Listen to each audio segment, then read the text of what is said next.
पूरी धरा, धरा यानी ये सृष्टि, ये धरती, पूरी धरा भी साथ दे तो कुछ और बात है, तू जरा भी साथ दे तो कुछ और बात है। यूं तो चलने को एक पैर से चलते हैं लोग, मगर दूसरा भी साथ दे तो कुछ और बात है। हेलो दोस्तों, आज मैं आपको एक प्यारी सी कहानी सुनाने वाला हूँ। जिनकी ये कहानी है वो लिखते हैं कि मैं अपने शहर से दूर दूसरे शहर में काम किया करता था, लेकिन जब भी मैं वापस आया करता था हमारी दोस्तों की रीयूनियन हुआ करती थी। हम एक लस्सी के ठेले पे मिला करते थे। एक बार ऐसे ही मैं वापस आया हुआ था। मैंने सारे दोस्तों को कॉल किया, उनको बोला कि चलो अड्डे पे रीयूनियन करते हैं। सारे दोस्त वहाँ इकट्ठा हुए, अपनी अपनी हमने कुर्सी ली, लस्सी ऑर्डर किया गया।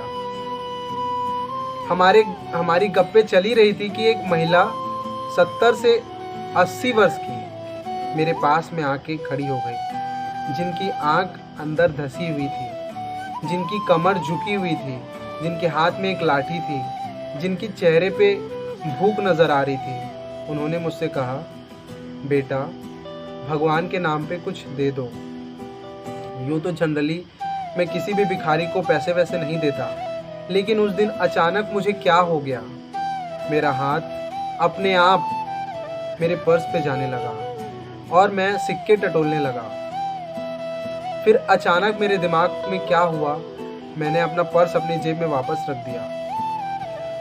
आप लोगों को लग रहा होगा कि मैंने उस दिन उस महिला को पैसे नहीं दिए। जी हाँ, मैं उस दिन उस महिला को पैसे नहीं दिए, लेकिन मैंने उस महिला से पूछा, दादी जी लस्सी पिएंगी? जैसे ही मैंने उनको ये शब्द कहे, उस महिला के में एक प्यारी सी स्माइल आ गई, प्यारी सी मुस्कुराहट आ गई। पास में मेरे दोस्त बैठे थे, उनको लगा कि क्या ये जो बुरी महिला है जो भीख मांग रही है, उसको ये दादी जी बुला रहा है और उनको लस्सी पिलाने की बात कर रहा है। कहाँ 5 रुपये 10 रुपये में काम चल सकता था, उसको 30-30 रुपये की लस्सी पिलाने की बात कर रहा है। उनको ये लग रहा था कि मैं 30 रुपये दे के मैं गरीब हो जाऊंगा और वो जो महिला है मुझे ठग कर चली जाएंगी। लेकिन मैं अपनी बात पे अडिग था। मैंने फिर उस महिला से पूछा, दादी जी लस्सी पिएंगी? उन्होंने कहा ना नुकुर कहते हुए हामी भर दी। मैंने एक और लस्सी ऑर्डर किया। वो महिला लस्सी का इंतज़ार करते हुए दूर कोने में ज़मीन पर जाके बैठ गई। छोटू लस्सी लेकर आया और वो लस्सी उस महिला को दिया। मेरे हाथ में भी लस्सी आ चुकी थी। अब मुझे फिर अचानक क्या हुआ, मुझे अब ये जो कुर्सी मेरे पास थी वो मुझे काटने को दौड़ रही थी। मुझे लगा कि जो बुजुर्ग महिला जो हमसे उम्र में बड़ी है उनको भी कुर्सी मिलनी चाहिए, लेकिन मुझे फिर लगा कि कहीं ये ज़्यादा तो नहीं हो रहा है। फिर मेरे दोस्त ये ना सोचने लगे कि लस्सी तक तो ठीक था, लेकिन अब ये उस महिला को अपने पास वाली कुर्सी पे भी बिठाना चाहता है। मेरे दिमाग में फिर एक आइडिया आया। मैं अपनी कुर्सी से उठा, मेरे हाथ में लस्सी का गिलास था। मैं उस महिला के पास गया और ज़मीन पे मैं भी बैठ गया। इसके लिए मुझे किसी से परमिशन लेने की ज़रूरत नहीं थी और इसके लिए मुझे किसी को बताने की भी ज़रूरत नहीं थी।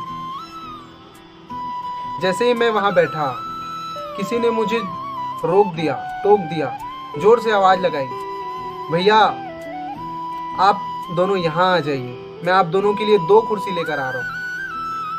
वो आवाज़ थी उस लस्सी वाले ठेले वाले की मालिक की। उसने 2 कुर्सी लेकर आया और हम दोनों को कुर्सी पे बैठाया। मैं जैसे ही उसको धन्यवाद कहने वाला था, उसने मुझे सामने से कहा कि भैया जी धन्यवाद ना कहिएगा, हमारे ठेले पे कस्टमर तो रोज़ आते हैं, लेकिन इंसान कभी कभी आते हैं।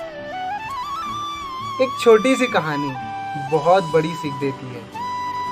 कमाना है तो दुआएं कमाइए।